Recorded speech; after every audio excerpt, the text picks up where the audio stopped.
Imagine that this folder is a dimensional plane. Now, assuming that it is no height and no depth, what would this mean? It would mean that it's a one-dimensional world. So if, hypothetically, an organism was living inside of it, it would only be able to move in a linear path forward and backwards in a straight line. Now, if we go to the second dimension, we have two dimensions. We have width and we have length. So hypothetically, if an organism lived inside of here, then it would be able to move up, down, left, right, and anywhere else in between. And a two-dimensional world is comprised of an infinite series of one-dimensional worlds stacked upon each other. Just as our three-dimensional world, which has depth and length and height, is comprised of an infinite series of two-dimensional worlds. So, now that I have stacked many folders upon each other, we have three dimensions. We have depth, we have length, and we have width. Now what happens if you keep going on from here on out? We would have a four-dimensional world, but what exactly is a fourth dimension? In order to understand this, we need to understand how dimensions are perceived. We live in the three-dimensional world, but despite that, we actually view things to be two-dimensionally. Take a perfect sphere, for example. If you're looking at a sphere, it looks just like a regular two-dimensional circle. The only way that you can tell it's an actual sphere instead of a circle is because of the hues of light on it. So just like in a two-dimensional world, if a organism in the two-dimensional world was looking upon a circle, the light would make it appear to be lighter at one end and darker in the middle. Also, if an object is moving closer and farther away from you, you don't actually perceive that it's getting closer and farther away. You see that it's getting smaller or larger, and then you assume that it's getting either farther away or closer. But let's say that an object was to grow in perfect equilibrium, so that it was growing at the same speed that it was shrinking as you move it farther away. Then you would not be able to tell, without any lights or if there were details on the object, that it's moving or growing at all.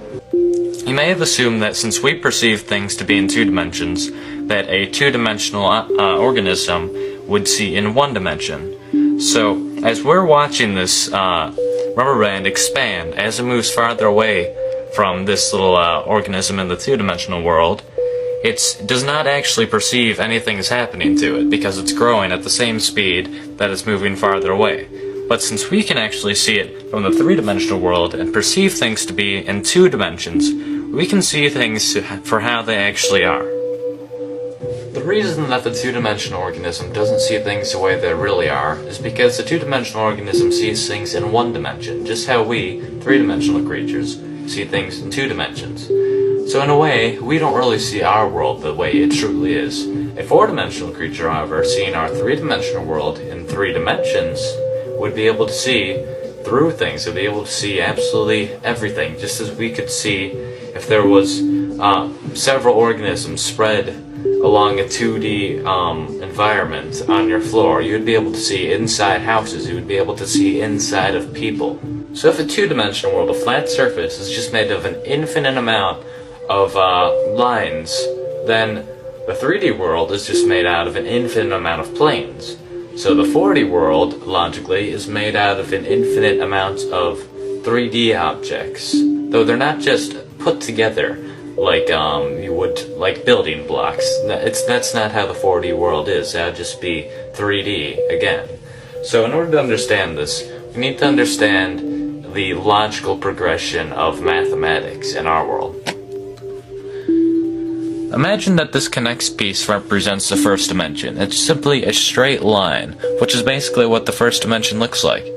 And if you add 3 more of these straight lines and connect them so that adjacent sides are perpendicular and opposite sides are parallel, then you have the basic shape of the second dimension. You have a square. Now if you keep going from here, and you add it so that there's a total of 4 squares, and all adjacent sides are perpendicular, and all opposite sides are parallel, then you end up with, obviously, a cube. So, if you tried to keep going from here, and you would have a 4-dimensional basic shape, you would have what's called a tesseract. Now, I cannot show you a tesseract, but you need to understand that It's basically 4 cubes that are within each other that have all adjacent sides perpendicular and all opposite sides parallel. Yet there are 4 lines connecting to each vertex. So a tesseract would look somewhat like this picture. Now that's not exactly what it looks like, because this is a 2-dimensional depiction, and obviously not all of the lines are straight. So I cannot show you what a tesseract actually looks like, because we cannot perceive things in the 3rd dimension. You cannot even imagine what a tesseract looks like. You cannot in your mind picture the 4th dimension or a 4th dimensional shape. And you can keep going on from the 4th dimension even. You can go to the 5th dimension, the 6th dimension, the 71st dimension. It doesn't matter. Theoretically, there are an infinite amount of spatial dimensions. A common misconception of the 4th dimension is that the 4th dimension is time. Now, while some argue that by going forward and backwards in time, if you move forward the same distance and backwards the same, then you would end up in the same place you started, just like in the 4th dimension. And while that may seem logical, if you think about it, it really doesn't make sense. If you imply that the 4th dimension is actually time, well, first of all, time is not spatial. There's a difference between space and time, quite obviously. And assuming that all dimensions are according to a pattern, then that doesn't really make sense either, because saying the 4th dimension is time, every dimension has time in it, so that would mean that the 4th dimension is special in some way, which doesn't really make any sense. Another reason this doesn't make sense is that we very, very, very slightly travel through time whenever we move due to the distance that light takes to get to our body. Now, if a group of astronauts were to get in a spaceship and they were to go very, very, very close to the speed of light, then they went around in this impossible, nearly the speed of light spaceship for a few months, and then afterwards they returned to Earth. They would find that Earth had actually progressed a few years, so they had moved forward in time by moving that quickly.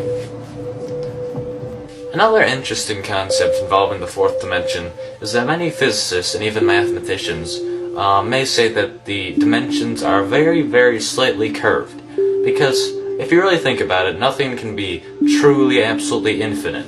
So imagine that the 1st dimension, the line, is just very, very slightly curved, so that after a very long time, it will end up creating a circle. So, as suggested by many physicists, if you keep going in the same direction, then you will end up where you started after a very, very long amount of time, obviously. And the same thing would happen to the 2nd dimension. If it's just a square, and then you extend it very, very slightly in a curve, and it will eventually make a sphere, and the same thing happens in our dimension, except it will form a very, very slightly curved 3rd dimension, which will form a 4-dimensional universe, basically. So what this kind of means is that our 3-dimensional world is within a 4-dimensional world, and the 4-dimensional world is within a 5th-dimensional world, and so on.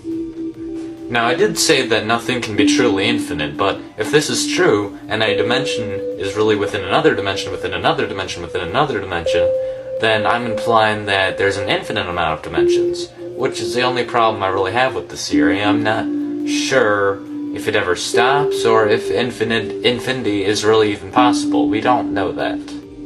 Thanks for watching my video, and I hope this gave you a better idea of what the 4th dimension is.